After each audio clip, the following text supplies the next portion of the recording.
Berapa cabang tadi? Sekitar 7. 7 cabang ya? Iya. Luar biasa. Iya. Omsetnya gede dong ya? Berapa tuh kira-kira? Seharinya bisa sekitar 10. 10 tahun Iya. 2014 itu 10 ya? juta. Iya.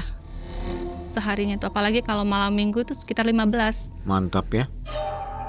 Kamu sekali lagi ngaji atau sholat, dia ngacem aku untuk aku nggak segan-segan bunuh kamu gitu. Ada suara desahan, saat itu pula aku langsung buka pintu itu. Betapa terkejutnya aku ngelihat suami saya lagi berhubungan sama siluman ular. Akhirnya saya buka tuh Mae. Ada uang ratusan juta Mae.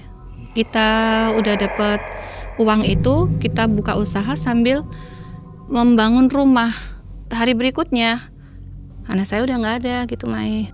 Nggak percaya soalnya kan masih kecil. Di usia berapa itu? 4 tahun Mae. 4 tahun ya? Akibat pandemi, usaha kafe mengalami kebangkrutan. Harapan hilang karena penghasilan ikut melayang. Dalam putus asa, ia memilih jalan gelap tak biasa. Memanggil siluman ular dari tanah penuh rahasia. Ritual dijalani di malam sunyi penuh pengorbanan. Dengan anak sendiri yang jadi mahar perjanjian. Suami tersenyum dalam sumpah yang tak lagi suci. Membuat luka mendalam pada kehidupan Mbak Dewi.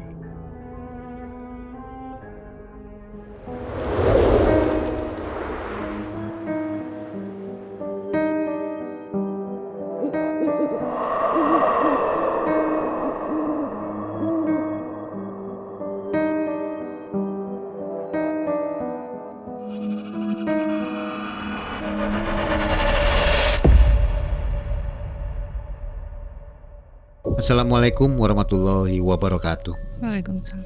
Apa kabar juga Sobat Malam Mencekam? Mudah-mudahan selalu sehat dan urusannya lancar ya. Sobat, hari ini sudah siap membagikan kisah pengalaman pahitnya di tahun 2015. Di depan kita ada Mbak Dewi. Kenalan dulu nih Mbak Dewi. Apa kabar Mbak Dewi? Baik Mae. Sehat ya? Sehat. Dan Mbak Dewi hari ini mau membagikan kisahnya dengan memakai masker. Iya. Ada yang harus dirahasiakan ya. Iya. Tapi kalau udah pakai masker nggak akan ada yang tahu nih ya. Nggak tahu. Insya Allah nggak tahu. Tujuan Mbak Dewi membagikan kisah ini apa nih kira-kira? Orang-orang biar tahu gitu bahwasanya kalau ritual itu nggak baik gitu. Pesugihan Pesugihan itu gitu ya. nggak baik.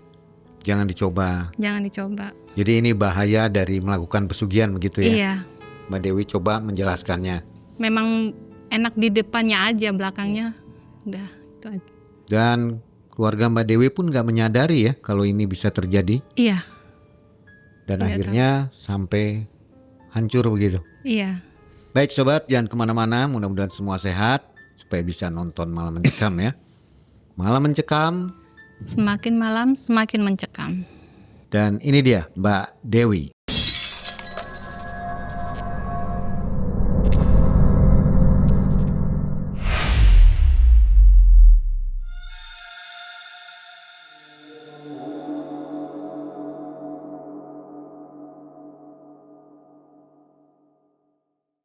Jadi gini Mae, kisah saya itu berawal di tahun 2015. Ketika saya mempunyai usaha, pertama itu usaha kecil-kecil, satu usaha gitu, kafe ya seperti kayak jual kentang, nasi goreng, seperti kafe-kafe biasa pada umumnya gitu. Kafe itu berkembang karena memang saya di situ memberi poin seperti kayak live musik. Itu orang-orang kan suka gitu kan, Rame musik ya? itu rame jadinya. Setelah itu saya buka cabang di Surabaya. Setelah itu kita tuh bisa beli kayak rumah, bisa beli mobil, bisa beli motor, gaji karyawan gitu. Banyak karyawan yang ikut. Berapa cabang tadi?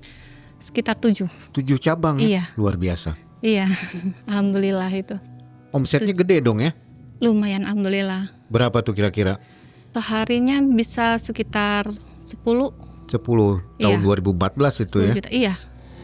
Seharinya itu apalagi kalau malam minggu itu sekitar 15. Mantap ya. Iya, alhamdulillah itu. Jadi kita hidup makmur lah ibarat seperti itu. Di situ saya mempunyai 2 anak. Umur 10 tahun sama 4 tahun saat itu. Namanya si dan nah, di situ kita hidup seperti orang normal gitu biasa. Setelah kita sudah mulai hidup nyaman, tibalah bencana di tahun 2020. Di tahun 2020 itu ada corona kan saat itu. Nah, kan kalau corona itu kita nggak boleh keluar. Kerumunan kan tidak boleh gitu, Mae. Satu persatu tuh kafe saya sepi. Jadi saya berencana sama suami saya buat nutup satu persatu kafe saya karena memang sepi itu kita nggak bisa bayar karyawan. Tutup satu persatu, tinggal satu kafe saat itu. Kita berusaha buat kelola sendiri gitu tanpa ada karyawan. Tapi tetap saja memang saya sendiri waktu itu terpapar corona. Anak saya nomor 1 juga terpapar corona. Jadi semuanya aset saya jual buat bayar karyawan, terus beberapa hutang-hutang di bank itu, terus sama memang beli obat pengobatan itu kan. Ini suami ikut serta di bisnis itu? Iya. Barengan gitu ya? Iya, itu kita memang merintis berdua.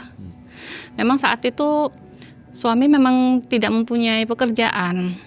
Setelah kita bangkrut, kita ngontrak di salah satu Surabaya, tapi beda gitu karena rumah juga sudah nggak ada. Kontrakan saya tuh deket sekolah. Nah, di situ saya jualan kayak jajan-jajanan anak SD di situ. Suami kan ngelihat saya tuh kayak kasihan mungkin ya, karena memang saya jualan sendiri itu kan biaya juga harus seperti anak sekolah itu kan nggak cukup kalau buat jualan aja gitu. Akhirnya suami bekerja sebagai ojol. Di saat itu kan ojol kan tidak boleh penumpang. Kan jadi kayak kirim makanan sama barang-barang aja gitu kan.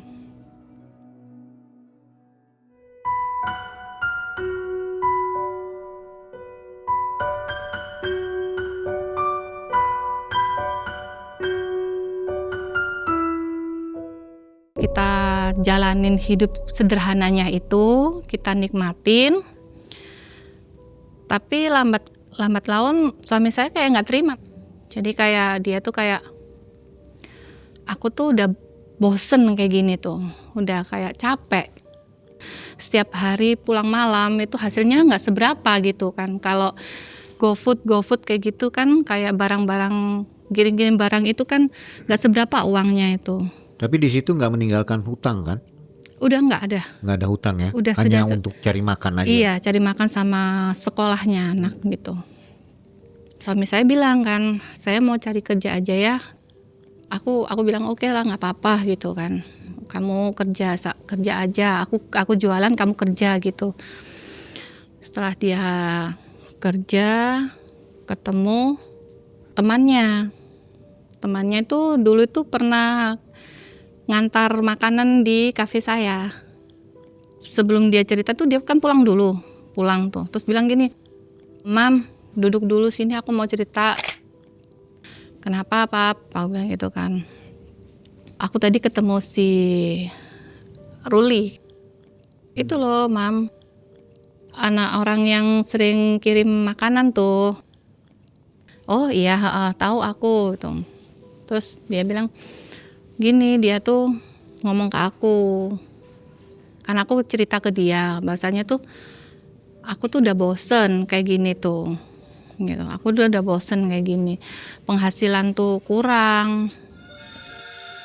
Cuman buat makan aja. Itu aja kurang-kurang gitu kan. Setelah itu si Ruli tuh bilang gini, bos mau tak kayak dulu lagi gitu. Mau lah, emang gimana caranya? Ada orang tuh mau bantu bos gitu. Suamiku tuh kayak, oh ini pasti ada kayak donatur gitu, kayak ada pendana gitu, investor buat kita buka usaha lagi itu. Suamiku tuh bilang, di mana orangnya, di mana gitu kan. Terus sama temennya itu bilang, ada, aku kasih alamat di sini, rumahnya di Kota Gersik. Nanti bos bisa ke sana. Akhirnya dikasihlah alamat itu. Aku bilang, mana sih alamatnya gitu. Ini loh Mam, aku lihat kan, oh ini di Gersik nih. Iya, emang di Gersik. Itu perjalanan sekitar 1 atau 2 jaman lah dari Surabaya ke Gersik, rumahnya mbahnya itu. Aku nggak tahu kan bentuk orangnya itu gimana, gitu kan, rumahnya gimana. Tapi pas waktu nyampe di rumahnya tuh kayak rumahnya beda sendiri gitu, di antara tetangga-tetangganya dari pedesaan itu, masuk desa gitu. Kita ketok tuh pintunya, tok tok tok, gitu, Assalamualaikum gitu kan. Dia nggak jawab, langsung buka tapinya. Pak benar ini rumahnya Mbah Kawo? Iya saya sendiri. Akhirnya Mbah Kawo mempersilahkan kita masuk. Kita dipersilakan duduk. Saat itu Mbak Kawo terus tanya ke saya, ada perlu apa di sini? Suami saya bilang, teman saya bilang kalau Mbak Kawo itu bisa membantu kita dalam usaha, bangkit usaha lagi gitu. Terus si Mbak Kawo bilang, bisa sih, saya bisa bantu. Tapi ada syaratnya gitu kan. Terus aku bilang, kok ada syaratnya gitu kan. Suamiku langsung bilang, apa Mbak syaratnya gitu. Aku langsung motong pembicaraan itu kan. Bentar Pak, kita bisa ngobrol sebentar gak? Aku tarik tuh suamiku dari ruangan itu keluar. Ini maksudnya apa? Aku kok takut gitu loh. Soalnya memang Mbak Kawo itu rumahnya bukan kayak rumah-rumah pada umumnya gitu. Barang-barang antik, keris gitu kan di dalamnya itu. Jadi terus aku takut jangan aneh-aneh ya Pak, aku bilang gitu kan ke dia tuh.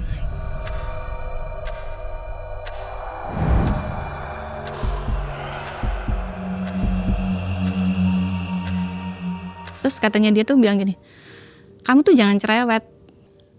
Kamu pengen hidup kayak dulu lagi enggak gitu kan. Terus aku bilang, ya mau, tapi kalau dari jalan-jalan yang nggak benar aku nggak mau. Aku bilang, udah kamu diam aja lah. Kalau kamu nggak mau dengerin omonganku sama Mbak Kawo, udah kamu duduk di sini aja, di luar, tunggu aku gitu. Akhirnya dia masuk lagi di ruangan itu. Aku tunggu di luar sekitar 1 jaman dalam keadaan cemas tuh, aku kayak penasaran gitu, Mai. Kok lama? Setelah itu dia keluar dengan wajah yang semringah, wajah yang udah kayak nggak ada beban gitu, kayak udah kayak ada jalan keluar. Dia ngomong, udah selesai, ayo pulang. Terus aku ngomong gini, dalam perjalanan itu kan, Mai, dalam perjalanan tuh, kamu ngomong apa aja sama Mbak Kawo? Aku bilang gitu. Terus dia bilang, enggak ngomong apa-apa. Mbak Kawo cuma ngomong sama aku, suruh ikhtiar aja. Suruh sholat gitu aja. Beneran nih, aku bilang gitu. Iya, syaratnya itu aja. Makanya kamu tuh jangan berpikiran buruk sama orang gitu katanya. Oke, ya udah, kita jalan kan, menuju pulang tuh. Setelah itu kita berjalan dengan seiringnya waktu ya seperti biasa. Dia mengantar barang, saya jualan makan-makanan anak kecil-kecil SD itu. Setelah itu pulang dari kerja, tiba-tiba dia minta uang ke aku tuh. Mah, ada uang gak sih kamu? Gitu. Uang apa? Berapa? Untuk apa? Bukan gitu. Sedangkan kita tuh penghasilan aja minim gitu kan. Apa harus mengeluarkan uang apa gitu kan. Terus berapa gitu. Suamiku bilang sekitar 5 juta. Aku bilang, hah? 5 juta? 5 juta itu uang dari mana? Aku bilang gitu kan. Nggak ada, Pap. Aku nggak ada uang. Segitu tuh nggak ada uang aku. Terus dia tuh kayak marah gitu. Kamu tuh, saya kerja, kamu kerja, nggak ada tabungan kah? Masa 5 juta aja nggak ada? Kalau dulu mah ada kitanya. Kalau sekarang ya nggak ada kan. Kamu tahu sendiri kita kerjanya apa gitu kan. Ada perdebatan kecil di situ. Terus dia pergi ninggalin aku gitu. Aku pikir ya dia kerja seperti biasa. Hampir malam dia nggak pulang-pulang mah itu. Di mana ini gitu? Suamiku di mana? Awalnya aku telepon dia bilang, aku ada bisnis sama temanku, jadi nggak bisa dihubungi. Hari berikutnya anakku tuh tiba-tiba demam, yang kecil namanya tuh. Aku pikir ini kenapa gitu, anakku tuh tiba-tiba kok panas gitu. Oh mungkin dalam masa pertumbuhan mungkin ya, jadi anak yang aktif gitu kan. Tapi biasanya anakku tuh kalau sakit nggak pernah manja. Nah di saat itu dia tuh manja Mae. Dia nangis. Dia tuh kayak pegang tanganku gitu, kayak aku nggak boleh kemana-mana gitu, jangan kemana-mana gitu. Aku tungguin di situ. Pas waktu aku mau ke kamar mandi, dia kejang, panasnya tuh tinggi, tiba-tiba gitu. Akhirnya aku kan bingung. Aku keluar ke rumah, aku minta pertolongan tetanggaku. Mbak Wita namanya. Mbak Wit, bantu aku, anakku kejang, tolong bawa ke rumah sakit. Saat itu dia punya kayak kendaraan gitu. Aku bawa dia sama Mbak Wita itu ke rumah sakit. Aku gendong tuh, dia tuh masih kejang tuh Mae. Dalam perjalanan dia lemes akhirnya tuh. Dia lemas, terus saya nggak tahu dia kondisinya seperti apa. Udah nyampe di rumah sakit, dokter datang. Kenapa ini Bu? Tolong dok, anak saya sakit. Terus dilihat, dia bilang kalau anak saya udah nggak ada gitu Mai. Cepat sekali ya. Iya. Aku bilang gini, kok nggak percaya gitu Mae. Nggak percaya soalnya kan masih kecil.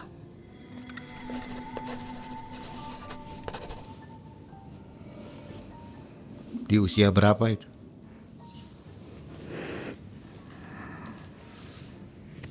4 tahun Mae. 4 tahun ya. Bungsu. Iya.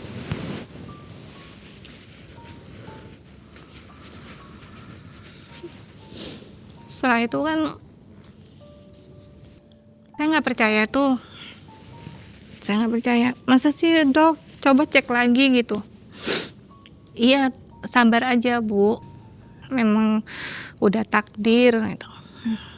Tapi yang saya tangisin itu sedih gitu. Dia tuh kayak ngeluarin darah gitu dari mulutnya, dari hidungnya, dari telinganya itu. Terus kata dokter cuman dia bilang pecah pembuluh darahnya. Saking panasnya, saking demamnya gitu kan. Terus setelah itu kita bawa pulang tuh si jenazahnya pulang. Suamiku tuh belum bisa dihubungi saat itu. Itu kan malam Ay. Jadi pas paginya dimandikan kan. Saya mandikan saat itu. Sama tetangga saya. Tetangga saya itu bilang bahwasanya, Bu Dewi, ini anaknya kenapa kok keluar darah? Terus aku bilang, katanya dokter panasnya terlalu tinggi. Jadi semuanya tuh ngeluarin darah. Jadi ada keganjalan-keganjalan juga kayak tangannya tuh kayak biru-biru gitu. Kayak memar gitu. Tapi Mungkin aku positif aja gitu. Pikirku kan memang karena demamnya itu, karena panasnya itu kan jadi pembuluh darah, kata dokter pecah itu jadi biru-biru semua gitu. Kalau sikap suami seperti apa? Setelah itu kan saya telepon Mai. Saya telepon, dia pulang.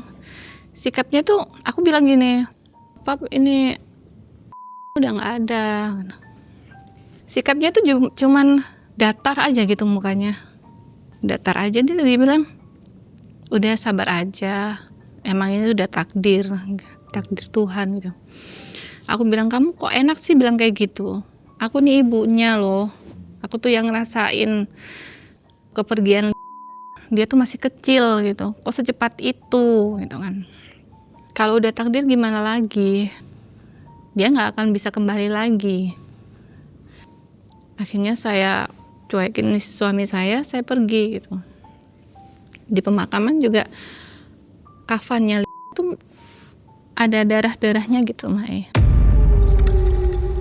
Pulang, setelah pemakaman pulang, saya menjalani kehidupan seperti biasa, tapi saya merasa masih ada yang kehilangan gitu.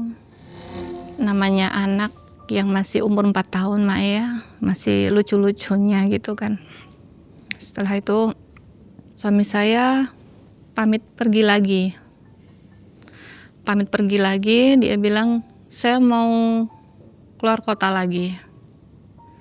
Kamu jaga sih, kamu di rumah sama kamu mau kemana lagi? Saya nerusin bisnis sama teman saya. Kamu kan nggak ngasih aku dana. Ada teman saya ngasih aku dana, jadi aku harus ikut dia lagi." Ya sudahlah. Akhirnya dia berangkat. Saya tetap seperti biasa jualan jajan-jajanan anak SD itu. Beberapa hari kemudian dia pulang, Mai. Sambil bawa tas. Kayak tas koper gitu loh, Mai. Tas jinjing. "Mah, dengan wajah kayak bahagia gitu, "Mah, sini deh, duduk sini deh." Aku bilang, "Apa, Pap? Kamu tuh jangan sedih aja. Udahlah, ikhlasin aja tuh. Ini loh, aku mau cerita. Ini aku ada hasil kerja kerasku sama temanku di luar kota. Aku dapat bonusan ini buat kita." "Apa itu? Coba aja buka." Akhirnya saya buka tuh, Mae. Ada uang ratusan juta, Mae. 100.000 tuh banyak gitu. Berserakan atau di bendel-bendel? Bendel-bendel.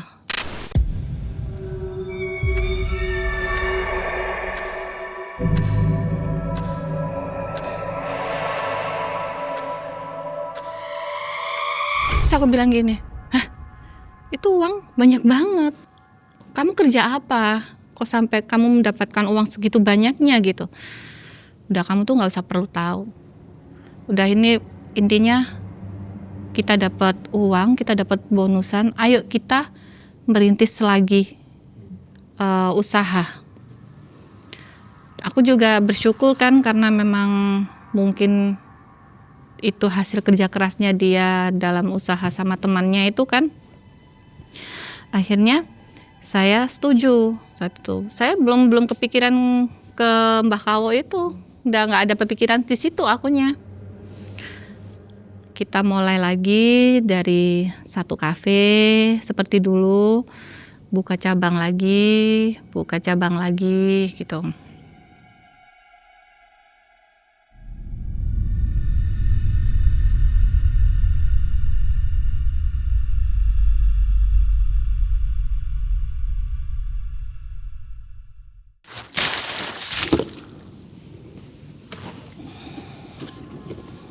Wah, topi. Bagus juga. Pakai ah. Wah, bisa nih buat jalan. Setelah itu saya akan merekrut pegawai. Bukan dari Surabaya aja kan, dari luar kota juga. Jadi saya tuh menyediakan mes buat pegawai-pegawai saya yang dari luar kota, Mai. Tempatnya itu nyewa atau punya sendiri? Punya sendiri. Karena saat itu kita udah dapat uang itu, kita buka usaha sambil membangun rumah, bangun rumah lagi. Alhamdulillah agak lebih besar dari yang dulu gitu. Di situ suami saya itu minta kayak ruangan yang beda dari yang lain gitu.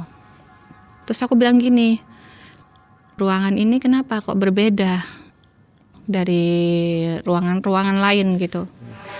Terus dia bilang, ini tempat khusus buat aku ikhtiar. Ruangannya nggak ada yang spesial, Mai. Hanya ruangan biasa, seperti ada tempat tidur, kamar seperti biasa gitu. Cuman memang pintunya itu seperti 2 pintu gini loh. Iya, seperti itu. Yang lain kan 1 pintu gini kayaknya. Nah, cuman itu aja. Terus aku bilang, oh gitu. Aku bilang gitu aja sih. Aku tuh orangnya memang nggak pernah berpikiran negatif sama suami gitu. Akhirnya kita buka cabang, kita bangun rumah, bisa beli seperti beli mobil lagi, alhamdulillah, beli yang kita inginkan gitu, alhamdulillah seperti itu. Langsung rame itu usahanya ya? Iya, langsung rame saat itu. Nunggu lama ya? Iya, langsung rame itu, Mai. Tapi saat suami itu udah kaya lagi, ada perubahan-perubahan, Mai. Yang dulunya itu suka sholat, suka bergaul sama tetangga, sekarang enggak. Terus akhirnya rumah sudah jadi, kita bertempat tinggal di sana. Setiap malam Jumat suami saya tuh selalu masuk ke kamar itu, Mai. Aku bilang kan waktu itu, pas waktu dia mau ke kamar khusus itu, aku bilang, mau kemana? Mau ikhtiar. Aku mau ke kamar itu. Lah, aku tuh malam Jumat itu harus ke sini, harus ke kamar ini gitu. Berarti setiap minggu ya? Malam Jumat. Setiap minggu? Setiap minggu. Aku tidur kan di kamar sebelah kamarku, memang deket sih sama kamar itu. Oh, bersebelahan? Iya, agak jauh sedikit gitu. Dan Mbak sendiri belum pernah masuk ke kamar itu? Belum pernah. Nggak boleh atau memang nggak boleh? Udah dilarang gitu ya? Iya. Waktu itu saya mau ambil minum, Mai. Jadi kamar itu kalau kita mau ke dapur tuh ngelewatin kamar itu. Nah, mau ke dapur, kok aku kayak dengar suara cewek. Aku tempelin kan telinga saya itu di pintu itu, kayak ada suara cewek gitu kan. Aku gedor, Pak buka pintunya. Kamu sama siapa? Aku bilang kan. Akhirnya suamiku buka pintu. Kamu ngapain di sini? Aku mau ngambil air, tapi dengar suara cewek. Kamu nyembunyiin cewek ya? Aku bilang gitu kan. Terus dia bilang, cewek apa? Gak ada cewek di sini. Terus aku bilang gini, aku tadi dengar. Aku mau masuk pengen lihat gitu. Apa sih kamu itu? Udah kamu sana gitu. Udah akhirnya aku belum sempat masuk gitu kan. Ditutup lagi gitu. Setiap malam Jumat tuh dia selalu ke situ. Jadi aku kan kayak ngapain sih gitu kan. Aku rencana itu pengen tahu isinya kamar itu apa. Hari-hari biasa sih, bukan hari malam Jumat, bukan. Hari-hari biasa saya bersih-bersih rumah. Penasaran lah aku dengan kamar itu. Saat mau aku buka, suami saya dari belakang tepok iniku, bauku tuh. Kamu mau ngapain? Gitu. Aku mau bersih-bersih. Aku udah bilang, kamu tuh jangan masuk ke sini. Kamu nggak denger tah? Yang aku kan cuma pengen bersih-bersih aja, apa salahnya sih gitu kan. Udah, aku udah bilang biar kamar ini tuh aku yang bersihin. Kamu nggak usah masuk, siapapun nggak usah masuk. Malam Jumat berikutnya Dia selalu ke sana. Aku buntutin tuh Mae. Dia kan udah masuk tuh. Aku mau intip, dia buka pintu lagi. Ngapain kamu di sini gitu? Aku kan terkejut tuh. Enggak, aku mau ke dapur. Gitu. Awas aja ya kamu. Nah setelah itu saya kan punya karyawan kan beberapa itu Mae ya. Berada di mes itu kan, tidur di mes itu. Salah satunya itu telepon saya. Bu, ini si Rara lagi sakit. Tapi sakitnya itu demam tinggi gitu. Saya datang. Kan karena kayak pegawai-pegawai itu kan saya yang ngurus. Kalau kafe-kafenya suami saya yang ngurus gitu. Saya datanglah ke mesnya itu. Saya bilang, ini kenapa ini kok kejang kayak gini gitu kan. Panas bu, dianya badannya panas. Yaudah dibawa aja pulang ke rumah sakit gitu. Mau ke rumah sakit perjalanan saya bawa mobil itu lemas dianya. Dalam perjalanan tuh lemas. Si temannya tuh bilang gini, Bu, si Rara ini lemas bu. Udah ayo bawa ke rumah sakit dulu aja gitu. Jangan pikiran yang aneh-aneh dulu gitu. Nah setelah itu dokter udah ngelihat semua. Bahwasanya memang pegawai saya meninggal karena demam tinggi itu, kejang itu tadi. Saya kaget, ini kenapa kok meninggalnya itu sama kayak, jadi kayak telinganya keluar darah, terus mulutnya keluar darah, hidungnya keluar darah gitu. Aku bilang kan, kok aneh. Aku telepon suami saya, kata suami saya, bentar aku mau pulang gitu. Nantilah aku mau pulang gitu. Setelah itu saya pulang sambil bawa jenazah pulang ke rumahnya, di kotanya gitu, ke orang tuanya itu. Sambil bawa kayak kasih uang duka gitu kan. Saya heran di situ. Saya curiga, saat itu juga curiga kan, bahwasanya kok sama meninggalnya sama anak saya itu gitu, Mae. Setiap hari Kamis tuh saya mendengar kayak ada desahan gitu. Jadi penasaran aku Mae. Padahal saat itu nggak ada siapa-siapa katanya tuh kan. Aku besoknya ketemu sama temanku namanya Rina tuh. Aku curhat, Rin, kayaknya suamiku tuh nggak beres deh. Setelah kita udah jaya lagi, udah kaya lagi, dia kok sikapnya aneh ya. Setiap malam Jumat tuh dia tuh masuk ke kamar yang kitanya tuh nggak bisa boleh masuk. Kenapa? Katanya si Rina gitu. Nggak tahu, aku nggak ngerti kenapa. Tapi aku kayak mendengar ada desahan cewek di situ, nyimpen selingkuhan mungkin gitu. Ngaco aja kau, aku bilang gitu kan sama teman saya Rina tuh. Nggak mungkin lah aku bilang. Kalau ada pun saya pasti tahu gitu, keluar masuknya gitu. Kan soalnya memang ada penjaga security di luar kan, di luar rumah, pasti tahu lah kalau ada cewek masuk gitu. Terus Rina tuh bilang, cobalah kamu pasang CCTV. Akhirnya saya pasang CCTV di titik-titik tertentu yang bisa lihat kamar itu, Mai. Itu nggak ketahuan dia ya? Belum. Tempatnya tersembunyi. Dia aku nggak ngomong sama dia kalau pasang CCTV itu. Bukan CCTV yang gede-gede itu, bukan. Setelah itu malam Jumat ini dia ngapain? Ada apa ini gitu? Saya lihat CCTV itu. Ternyata di situ tuh tertangkap kayak ada ular, Mai. Ularnya tuh menuju ke kamar itu. Aku pikir gini, kok ada ular gitu kan. Besar itu ularnya? Lumayan kayak ular piton itu loh, Mai. Sanca gitu loh. Ini pasang CCTV-nya di mana? Di ruangan mana? Di ruang kayak lorong. Oh, bukan di kamarnya? Bukan, kita kan belum bisa masuk di situnya. Jadi ularnya tuh kayak mau menuju ke pintu itu.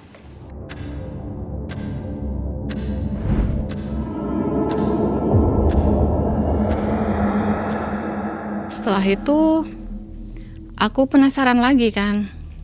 Aku minta tolong security itu. Aku coba cari-cari tanpa sepengetahuan suamiku. Pak, tolong dong liatin rumahku, karena kemarin tuh saya lihat CCTV ada ular. Saya kan takut kan, soalnya cewek sendiri gitu. Suami saya kan jarang pulang. Saya lihat sama security itu nggak ada, ular itu nggak ada gitu. Jam berapa itu? Pas waktu penampakan malam, jadi saya ngelihat mau cari ularnya itu siangnya gitu, Mae. Oke. Nah, ternyata nggak ada. Jejak-jejak ular di sekitar rumah saya tuh nggak ada gitu. Saya ketemu sama Rina, teman saya tuh. Aku bilang sama Rina, Rin, saya tuh lihat CCTV ternyata kayak ada ular gitu. Coba deh lihat. Si Rina terkejut. Soalnya Rina itu kayak tahu mungkin ya. Dia bilang, Dev, ikut aku yuk. Setelah lihat CCTV itu. Kemana, Rin? Udah yuk ikut aku aja. Aku kenalin sama yaiku gitu. Dulu dia tuh anak santri, mondok gitu. Kenapa? Ada apa hubungannya sama ular itu? Udah, kamu ikut aja dulu, nanti kan Pak Yai yang jelasin.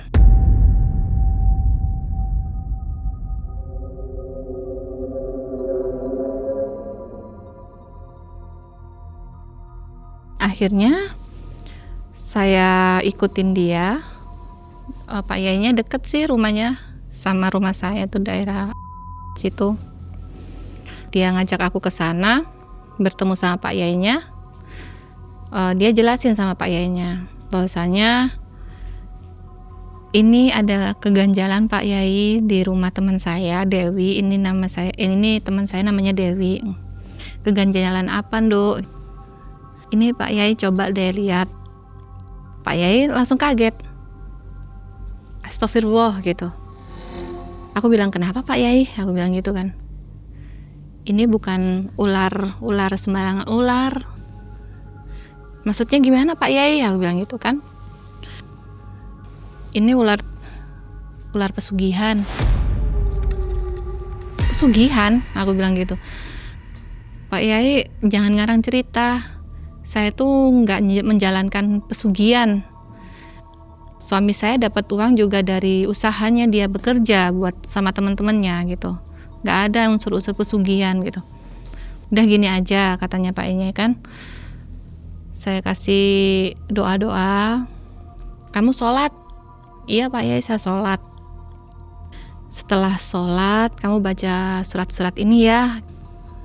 Iya Pak Yai. Akhirnya saya pulang. Saya pulang sama Rina. Rina bilang, Wi, amalin ya. Jangan sampai nggak diamalin gitu. Emang harus ya? Aku bilang gitu. Udah deh, kamu nurut aja. Saya pulang. Sholat maghrib, saya jalanin amalannya si Pak Yainya itu. Kebetulan suami saya pulang, buka pintu dengan wajah yang marah mungkin. Tiba-tiba aja saya tuh kayak ditarik gitu. Dilempar ke kasur tuh, Mai. Kamu ngapain? Aku ngaji. Aku ngaji buat usaha kita makin sukses. Aku nggak ngomong kalau aku habis dari Pak Yai gitu. Gak usah ngaji kamu tuh. Gak usah sholat sekalian gitu. Lah, kenapa? Kamu kenapa ngarang-larang aku? Dulu kamu sholat, dulu kamu ngaji, biasa-biasa aja. Tapi kenapa kamu sekarang kok berbeda? Bukan kayak suami saya yang dulu gitu. Gak usah banyak ngomong kamu. Kamu sekali lagi ngaji atau sholat, dia ngacem aku untuk aku nggak segan-segan kamu gitu. Aku sampai terkejut, sampai segitunya sih aku sholat itu kok sampai segitunya. Aku ngaji ngamalin surat-surat yang dikasih Pak Yai kok sampai segitunya gitu kan. Saya berhenti kan saat itu, berhenti. Malam berikutnya, malam Jumat, dia masuk ke kamar itu lagi. Saya bermimpi saat itu bahwasanya memang ada cewek di situ. Aku terbangun, aku biasanya kan nyediakan minum di samping tempat tidur itu kan. Saat itu gelasnya tuh kosong. Aku tuh mau ke dapur. Memang saat itu saya dengar sendiri bahwasanya kayak ada desan-desan itu lagi. Aku mau intip, suami saya mau buka pintu. Ngapain lagi kamu tuh? Kok selalu lewat sini tuh selalu ngintip-ngintip ruangan ini gitu. Kamu tuh nggak kenapa sih? Kamu curiga sama saya gitu. Kalau saya tuh menyembunyikan perempuan. Terus aku bilang, aku pengen lihat dalam kamar ini apa. Gitu. Akhirnya saya bisa masuk di situ. Saya sama cari-cari cewek itu kan di mana dia sembunyikan cewek-cewek. Tapi memang aku lihat kamarnya memang nggak ada yang spesial. Tempat tidur seperti biasa, ada lemari seperti biasa. Aku buka kamar mandi juga, kamar mandi biasa, nggak ada siapa-siapa. Tapi kok ada suara cewek gitu. Terus dia bilang, udah kamu keluar aja lah. Kamu tuh selalu berpikiran negatif sama suamimu sendiri. Saya itu udah kerja keras buat kita tuh nggak kekurangan lagi. Saya di sini tuh berikhtiar. Kenapa kamu tuh berpikir negatif terus sama saya? Saya keluar, saya ke dapur ambil minum lagi tidur. Ya aktivitas seperti biasanya Mai. Setelah itu suami saya kerja seperti biasa di luar gitu. Saya di rumah sama si malam-malam berikutnya memang gak ada keganjalan. Tapi pas waktu malam Jumat lagi saya bermimpi lagi. Tapi mimpinya ini agak menyeramkan Mae. Saya bermimpi suami saya tuh lagi berhubungan intim sama wanita yang setengah ular. Di situ setelah saya beramal surat-suratnya Pak Yai itu. Jadi kayak ada pencerahan sedikit-sedikit, kayak ada dikasih tahu sedikit-sedikit gitu Mae. Aku kaget itu saat itu. Setengah ular berarti kepalanya manusia begitu? Iya, jadi setengah badan gini Mae. Jadi yang di atas ini cewek, jadi yang di bawah ini ular.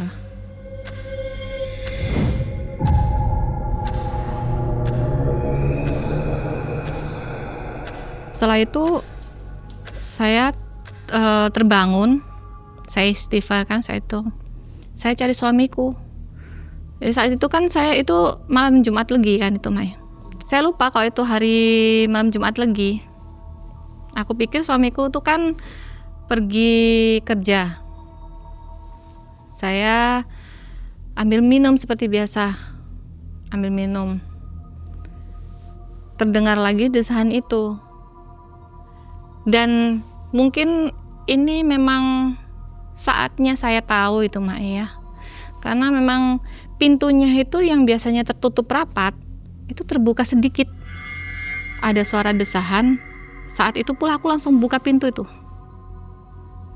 Saya buka pintu itu, betapa terkejutnya aku ngelihat suami saya lagi berhubungan sama siluman ular.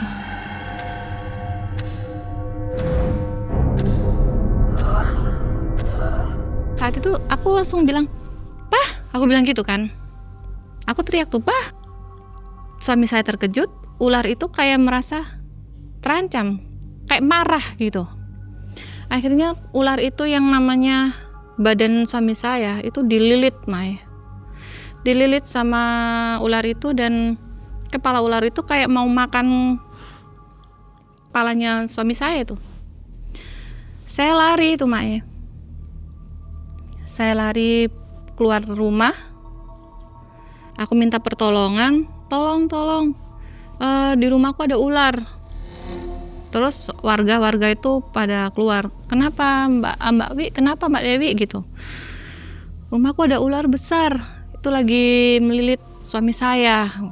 Akhirnya semuanya itu datang, saya ajak ke rumah saya saat itu. Akhirnya mereka tuh udah datang ke berbondong-bondong ke kamar itu. Tapi ularnya nggak ada, Mai. Ularnya udah nggak ada. Tapi suami saya di situ sudah lemas, ngeluarin darah semua, kayak telinga, hidung, mulutnya itu udah keluar darah semua itu, Mai. Tanpa busana itu? Iya, tanpa busana. Setelah itu saya bawa ke rumah sakit, mungkin masih bisa ditolong kan, Mai ya. Ternyata memang sudah nggak ada. Suami saya udah meninggal saat itu. Ada salah satu orang kayak ustadz gitu di sekitar komplek itu, dia ngomong bahwasanya suami saya itu tumbal terakhir.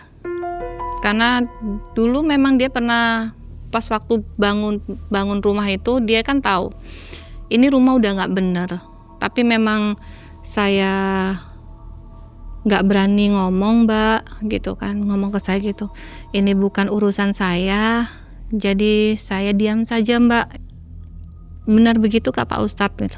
Iya gitu. Terus suami saya bawa pulang ke rumah karena memang udah dikasih tahu dokternya bahwa suami saya itu udah meninggal. Saya bawa ke rumah, mau dimandikan sama orang-orang itu. Memang suami saya kondisi jasadnya seperti dulu, yang keluar darah, hidungnya keluar darah, mulutnya keluar darah, dan memar-memar. Jadi semua kasus yang meninggal korbannya sama ya? Sama. Polanya sama. Jadi keluar darah semua, memar-memar gitu. Setelah dikubur kan kita mengadakan tahlil di situ. Menjelang 7 harinya saya tuh mendengar kayak ada yang minta tolong di situ. Aku cari-cari nggak ada, suaranya itu di mana, nggak ada itunya. Tapi suara itu kayak suami saya. Saya bacakan doa, saya tidur. Di situ saya bermimpi bahwa sana suami saya itu kayak meminta maaf ke saya gitu, Mai. Meminta maaf dan meminta tolong kalau selalu mendoakan dia gitu. Jadi ya akhirnya saya nggak mau ke situ lagi. Rumah itu udah kayak kenangan yang buruk kan, Mai. Saya tinggalkan rumah itu. Jadi menikmati kekayaannya berapa lama itu? Udah hampir setahunan. Baru setahun kurang. Iya. Tapi sudah berapa korban yang kena? 3 korban, Mai. 3 korban. Anak saya yang 4 tahun, karyawan, sama dia sendiri. Setelah peristiwa itu, saya pulang ke sama si teman anak saya yang pertama itu, Mai. Saya tuh udah nggak mau ke Surabaya lagi. Udah kenangan buruk di situ semua. Semua aset saya jual, saya kasihkan ke orang Pak Yai itu kan. Pegawai-pegawainya saya pulangkan semua. Saya udah kayak nggak mau berurusan lagi gitu kan. Takutnya nanti imbasnya ke anak atau saya atau keluarga yang lain gitu kan. Sebelum saya ini semua aset-aset saya titipkan ke Pak Yai itu kan, Pak Ustadz itu buat jualin semua, kasihkan ke panti asuhan atau orang-orang yang tidak mampu gitu. Kalau bisa Pak Yai, aku bilang gitu kan. Terus kata Pak Yainya, insya Allah ya saya laksanakan gitu. Saya pulang ke sini, aset-aset udah terjual, Mae. Hanya rumah aja yang belum. Sampai rumah itu terbengkalai. Sebelum saya cerita di sini, ada kabar bahwasanya rumah saya itu udah terbakar. Yang di Surabaya. Udah terbakar dan sekarang tuh udah jadi rumah sakit. Jadi dipakai tanahnya aja, Iya, dipakai tanahnya aja. diwakafkan. Iya, jadi semuanya itu udah dibeli sama rumah sakit kompleknya itu, Mai. Udah nggak ada rumah sakit, komplek-komplek rumah itu udah nggak ada. Jadi sekarang tuh jadi kayak rumah sakit semua. Berarti terima uangnya. Saya nggak nerima uang. Uangnya saya kasihkan ke orang-orang yang membutuhkan atau panti asuhan itu. Oh, Jadi saya di sini saya nggak bawa apa-apa, Mai. Saya hanya bawa tanah sama baju itu aja. Bukti-bukti rekaman atau apa saya nggak bawa. Iya. Spesial pun saya nggak bawa. nggak bawa uang hasil panas bawa. itu ya. Nggak bawa. Jadi Mbak Dewi perjalanan kekayaannya hanya sebentar aja ya. Iya, Dan itu pun nggak enak Instan. ya. nggak enak, Mai. Penuh kecurigaan gitu. ya. Iya, Selama 1 tahun itu yang menimpa Mbak Dewi teror apa aja? nggak ada teros, cuman yang itu Itu aja ya. ular itu aja. aja. Ya? Heeh.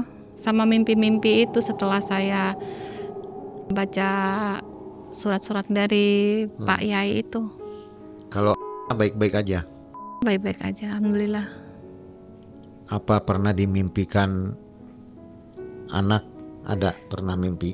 Pernah ada. Makanya ini sekarang saya tuh hari puasa kan rencana tuh mau pulang, tapi kan dimakamkan di Surabaya, Mai. Mau pulang tapi harus kuat. Gitu, Mai. Ya. Baik Mbak Dewi, mudah-mudahan segera membaik semuanya ya. Ya, amin. Jadi Mbak Dewi sekarang sendiri aja nih dengan Iya. Berdua. usahanya sudah jalan ya. Iya. Mudah-mudahan cepat maju kembali ya. Iya, amin. Sehat selalu. Iya. Nah sobat, itulah hasil dari perbuatan suami yang gak diketahui oleh istri ya.